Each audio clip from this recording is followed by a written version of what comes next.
One of the NATO member states may ask the alliance for protection under the 5th article of the organization's charter due to hybrid attacks by Russia, a senior North Atlantic Alliance official told journalists on condition of anonymity. Brussels will continue to strengthen collective defense and counter the Kremlin's aggression, the NATO Secretary General said. Allies are taking decisive measures, making arrests and launching legal proceedings. Collectively, we are stepping up the protection of critical infrastructure as well as the exchange of information and intelligence. Russia's actions will not stop us from supporting Ukraine. The scale of hybrid threats is so serious that for the first time in the last decade, the United States has put military bases in Europe on high alert. Russian sabotage is becoming increasingly brazen and aggressive, wrote CNN, quoting a NATO spokesman. The alliance believes that such a number of sabotage, terror and arson attacks has not been recorded since the Cold War.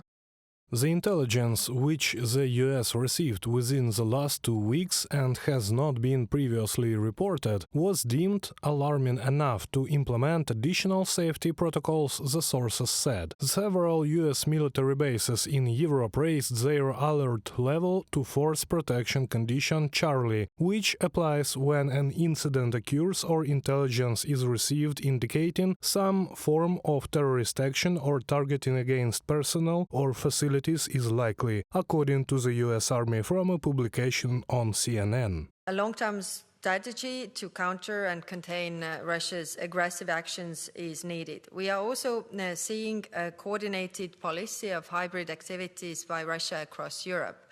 There are more and more attempts to destroy civilian infrastructure, sabotage facilities related to arms deliveries.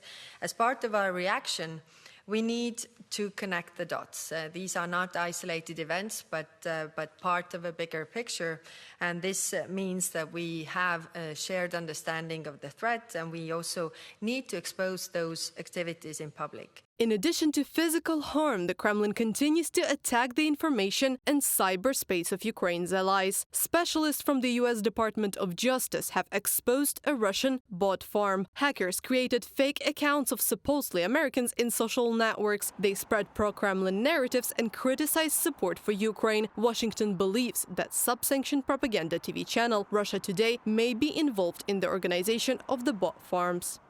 The Justice Department has disrupted a Russian government-backed, AI-enabled propaganda campaign to use a bot farm to spread disinformation in the United States and abroad. As the Russian government continues to wage its brutal war in Ukraine and threatens democracies around the world, the Justice Department will continue to deploy all of our legal authorities to counter Russian aggression and protect the American people. Merrick Brian Garland, United States Attorney General, from a statement to the U.S. Department of Justice website.